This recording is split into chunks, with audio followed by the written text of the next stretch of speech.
Hi, I'm Pat Roy. And I'm Kyle Justice. And together we're the Creation Guys. We're going to get smooth at that. I think so. I hope so. Well, welcome to the Backlot. This is the, I guess, the internet show. How do we call this? What are we doing? It's our weekly show. I don't know. Weekly show. Yeah, all right. It's, maybe to be That's our daily also on show, the internet. right? Oh, daily. Well, eventually. There you go. Yeah. Anyway, we call it the Backlot, and we call it the Backlot because in a backlot, like a studio backlot, you keep all of your props and all that stuff that you've used for productions, and then every once in a while you bring them out and use them again. And or put them on eBay, you know. Well, and so the cool thing is you've been in the creation movement, and so have I for many, many years. We've both done media production in the creation movement. Yes. And so we've got a lot of stuff hanging out kind of in our back lots. Yeah. And so this is where we hope to bring those out and just kind of use them again, right? You bet, yeah. So awesome. Well, hey, what we're going to do today is, Kyle, just a few years ago, Dr. Dan Biddle is with Genesis Apologetics. He's been a good friend, a great ministry partner. Matter of fact, you want to check out his website at genesisapologetics.com. You know, he has got a real heart to reach young people with the creation message. Yeah.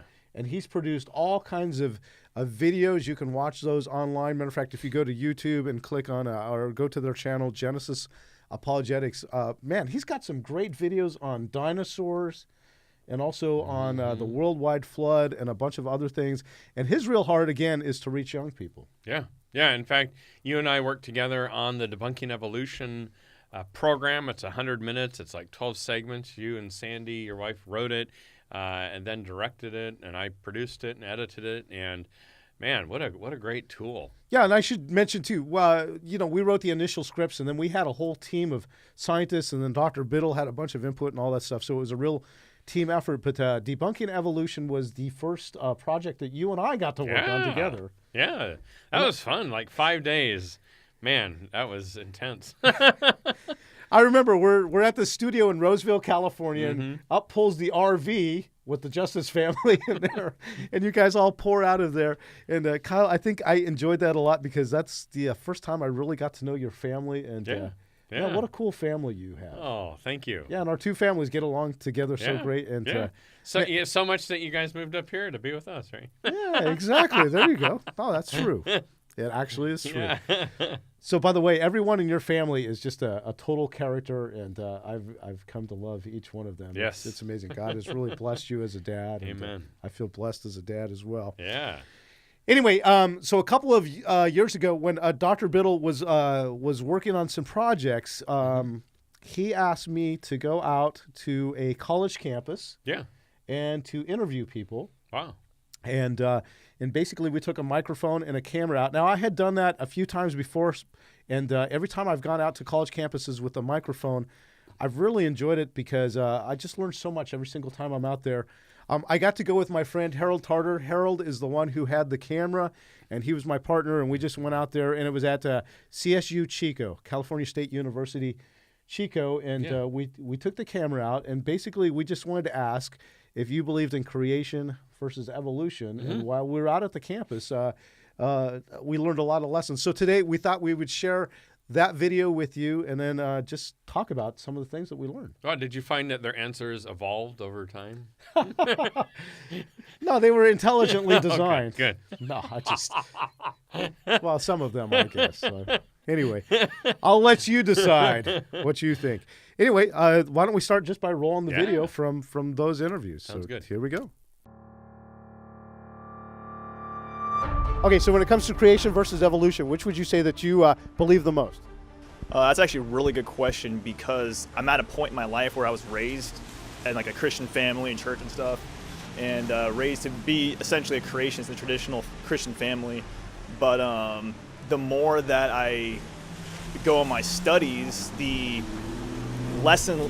more I lose faith in what I previously held in. So I want to go as far as saying I'm atheist now, but I am losing more and more faith in my previously held creationist beliefs.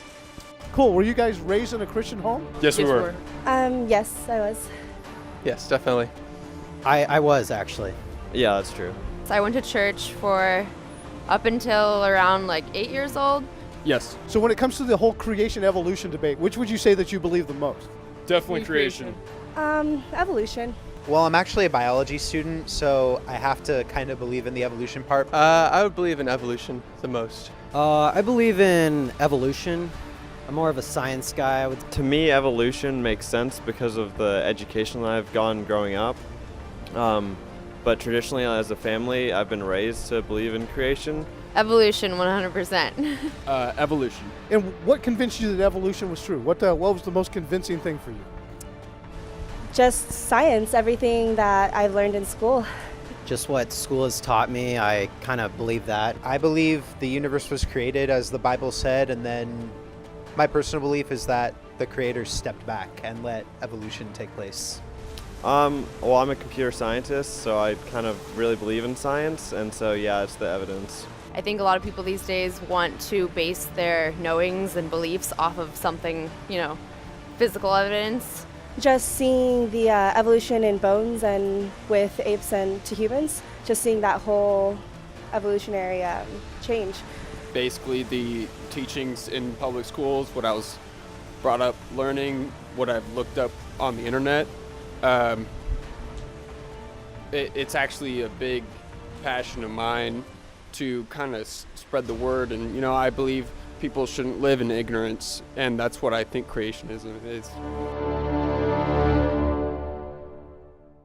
So there you go, Kyle. Those were the interviews that I did that day. Wow. Yeah, you can see it was kind of a rainy day, and Yeah. so Harold and I Wait, were. in California? They have rain? I thought it was just out in the Pacific Northwest. You know what's so funny is ever since I've moved up here, I think it's been sunnier up here during this year than it has been down in California. Actually, we want people to think that it rains all the time here, so we have more people moving here. Oh, I get it now. Yeah, it's been very rainy up here. Yes. Don't come. Sure, don't come. No, we've been blessed that the weather has been nice. I feel like the Lord's been taking it easy on us Californians. He's been saying, I will make it sunny so that you will stay. Anyway, back to the interviews.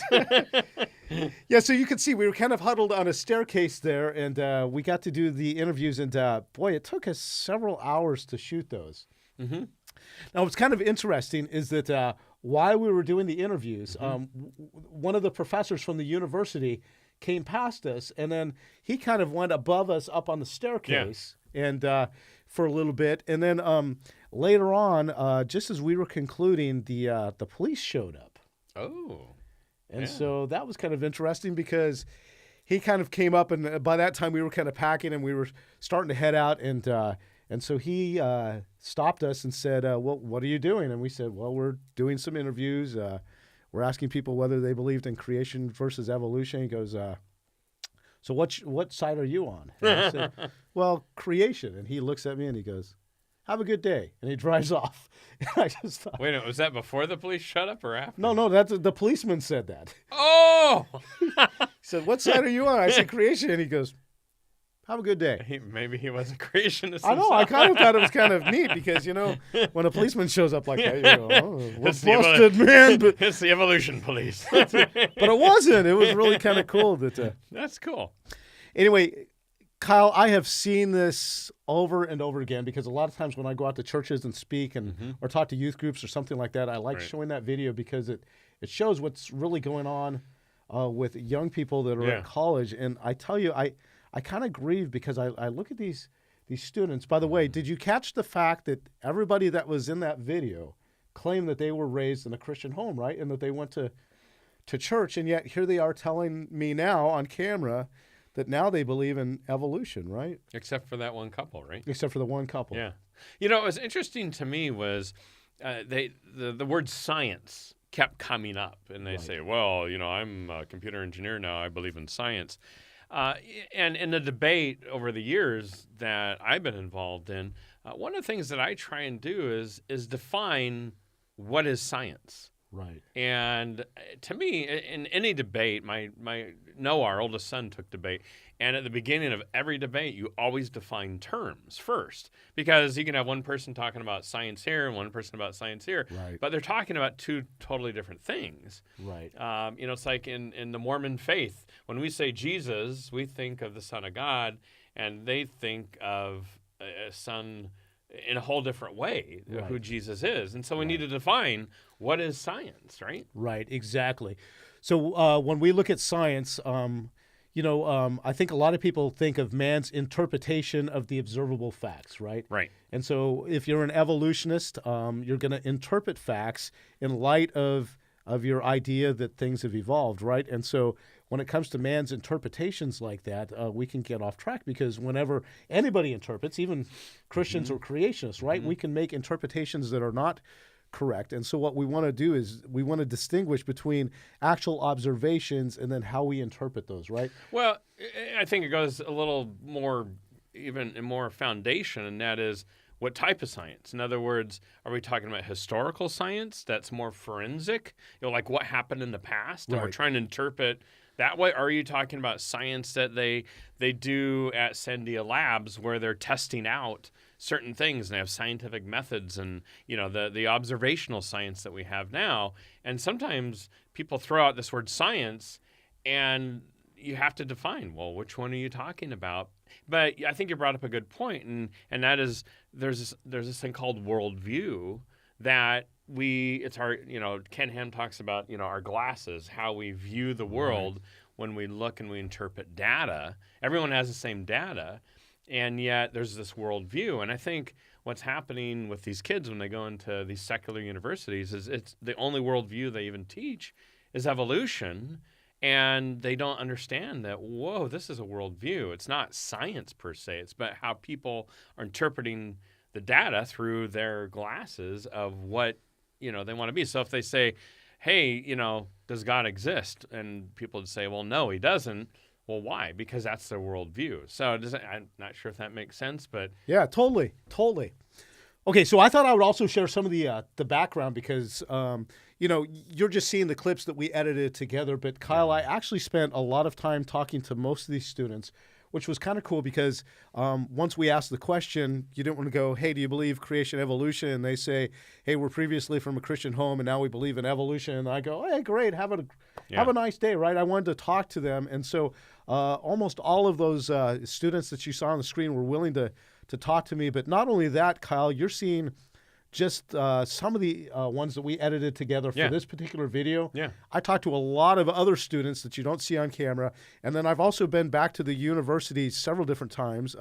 I've been on San Diego State University several times. And so this isn't just a one-time deal. Mm-hmm. The first impression I got was that we hear all the time statistics that say that most students will reject their faith by the time they're done with college. Wow. I can say that my experience out there seems like that's supporting that. Yeah. Matter of fact, out of all of the students that I've talked to that came from Christian homes, right. I think just about the only ones that are still sticking with their faith is that couple that you saw on the video. Wow. Okay, most of the rest of them, scary. Right, have all said that, no, I now believe that evolution is true and that there is no God, right? So very interesting. So here's some of the things I learned after the camera was off. Mm-hmm. One of the first things I asked them, Kyle, was how long was it from the time you started college until you realized that evolution was true? Mm-hmm. Most of them said 3 to 6 months. That's short. Isn't that amazing? Wow. And then I would say to them, wait a minute, you were raised in your Christian home and in 3 to 6 months you rejected your faith? Yeah, after 18 years and 3 to 6 months, right, it's gone. Yeah, right. And now what's scary about this, Kyle, think about this, is that most Christian parents will send their Christian kids off to school, right? Right. And then think about it, all of the training and all of that they've done, gone in like 3 to 6 months. What's kind of even more scary to me is, they're sending them to secular universities, but there are many even Christian colleges now that are rejecting the authenticity of Genesis and so on. And that's even more scary because, a student walks in, I'm going to a Christian college. Right. They believe in the Bible, blah, blah, blah. And I like that term, blah, blah, blah, by the way. Or yada, yada, yada. Yada. I'll try and remember that one. But and they think, hey, and then they start to get these professors that are saying, well, there are different ways to interpret the Bible, and it could be, might be poetry or whatever, and they don't know because they haven't been taught that. And so now that's even worse, in my opinion, because, at least the secular university, for sure Right. that they're probably teaching evolution. So, Right. I'm sorry, kind of rabbit trail, but No, that's it's not a rabbit trail at all. yeah. No, that's important. Okay, now I know there's some evolutionists out there that are going to be watching this and go, well, yeah, of course, in 3 to 6 months they woke up to the truth, right? And they were no longer part of the religion. Well, here's the other question that I asked them is I said, wow, you rejected the faith of your family in 3 to 6 months. What was the thing that convinced you that evolution was true? Kyle, it's interesting. None of the students, except for the one girl, you'll notice the one girl said that it was the transition from ape-like creatures to humans. Right. Okay, so she's the only one out of all the ones that I asked that question of that actually had an answer. All the rest said, yeah, no, I don't know for sure. Wow. And so then I asked them the question, wait a minute, you rejected the faith of your parents' home in 3 to 6 months. Yeah. And you can't even tell me why. And then we go, well, yeah, now that you put it that way. But it made me realize that none of them really had a clear defense of why they rejected. Okay, so that was very interesting to me. Yeah. Okay, so here's another question I asked, and I thought that this was very interesting as well. I said, have you ever heard the scientific case for creation? Yeah. Now, you saw the one young man at the start. I pray for that guy all the time. He and I talked for probably 40 minutes, and then he went off to class, and then he came and found me again after class, and we talked for another 40 minutes. Wow. Remember what he said? He said, I feel like my creationist teachings are failing me. Wow. Okay. But after we talked, he left saying that he was going to have to recheck it out because, so that was kind of a cool conversation. But other than that, none of the other students that I asked that question of had said that they had ever heard the scientific evidence for creation. So think about this. You've got students that have rejected their faith, but they had never even heard the scientific evidence for creation. And to me, it started to draw kind of a correlation is, wow, these students rejected the creation idea, but yet had never heard the scientific evidence for it. Yeah. So it kind of tells me, wow, were these just Christians that were never trained? And it makes me think, boy, as parents, we want to make sure that we're equipping our students, right? So that later on in life, that they do know the scientific evidence for why they believe. Yeah. Next question I asked them, 100% of the kids said yes.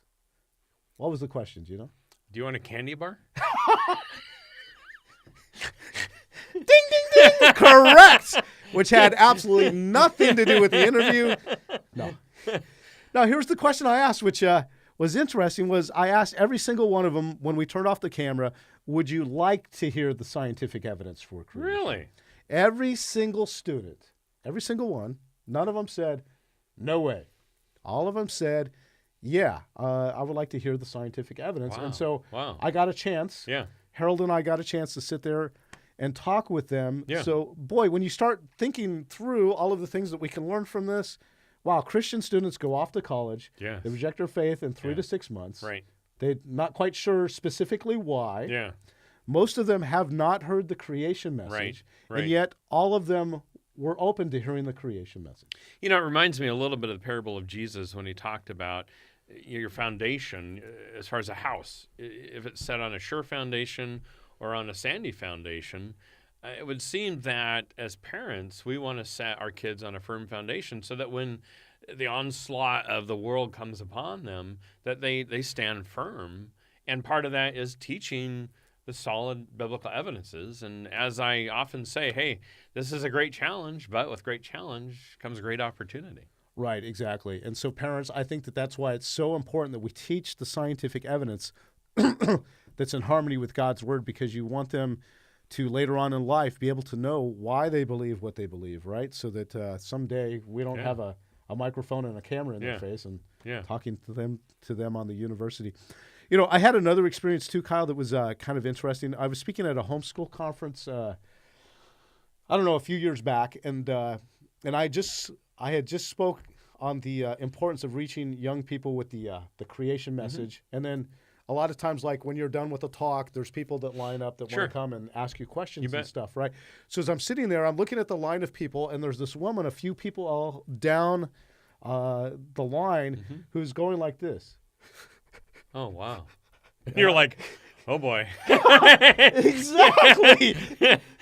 Lord, give me the insight when this one comes, right? And that's exactly what I was praying because, Yeah. you know, a lot of times people see speakers as the ultimate authority who knows everything, right? Well, we're just people, right? Who just have a passion for subjects. So I'm praying and I'm saying, Lord, please give me the insights to know. So even though I was talking to this person, I was praying for the woman who was coming to talk to me, and eventually she worked her way up to the front of the line. And I said, oh, what's going on? And she said, Pat, I heard what you said. And she said, listen, my daughter, we raised her in a Christian home, and then she went to work for a local zoo, and she said in about 3 months that her daughter had completely rejected the scriptures. And she said, you know, Ken Ham says, if you don't believe the first book of the Bible, why do you believe the rest, right? Well, the girl took that literally and said, well, hey, I no longer believe in the first book of the Bible. I believe in evolution now, so I'm going to reject it all. And this woman was just sobbing and just saying, what did I do wrong? Well, how old was the girl, do you think? she must have been about 18 or 19, I think. All right. Yeah. So anyway, so she's asking me, well, what did I do wrong? Well, how could I ever know that? I mean, I'm just a guy. How am I going to know that? But I'm praying for wisdom to just try and help her and encourage her. Well, we never know the end of the story with our children, right? I mean, God could bring that young lady back, but I started asking questions. I said, did you teach her about creation? And she said, oh, yes. We taught her all about creation. And I said, well, that's good. That's awesome. And then all of a sudden, I realized I should ask her another question. I said, did you ever teach her about evolution? And she said, oh, no, we never talked about evolution. Wow. Anyway, so I prayed with the woman and all of that. And then that conversation haunted me on the airplane ride back from that conference. And I began to think about it because we're both dads, right? And we both are praying for our children that they'll stay with the Lord as well. Yeah. And I began to think about this. I think, you know, she never taught her evolution, and I think it's important for us as parents to not just teach the one side, but to teach both sides. And then let them compare. Yes. And then to show what, you know, the problems are with evolution at the same time, you know, taking a look at the evidence. Yeah. The other thing that hit me, Kyle, and I've talked to a lot of homeschool parents, I think a lot of times we make out the evolutionists to be dumb or stupid, or that their ideas are silly, or that they're evil, or they're bad people. I've started doing this now whenever I'm speaking to a group of young people. I always ask them, are evolutionists evil? No, they're just people like us. Yeah, exactly. Are they the bad guys? No. Are they silly? Are they dumb? Are they stupid? No. Evolutionists, there's some brilliant people that are evolutionists, right? A lot of them, right? Yeah. So I think, Kyle, what I've learned is a lot of times we teach our Christian young people that evolution is silly or stupid or any of that, and that evolutionist is the bad guy and all of that stuff. And then later on, when they go away to college, or maybe they get a job or a career where they meet somebody who's a very kind, loving person who also believes in evolution. Right. Or maybe they're very intelligent and they believe in evolution. Yeah. And I think it really kind of rocks their worldview because they've been taught that evolution is dumb and silly, or that they're evil, or all that stuff. And I think what I've learned is we've got to be very careful to say, no, the evolutionists are just people. Yeah. Right?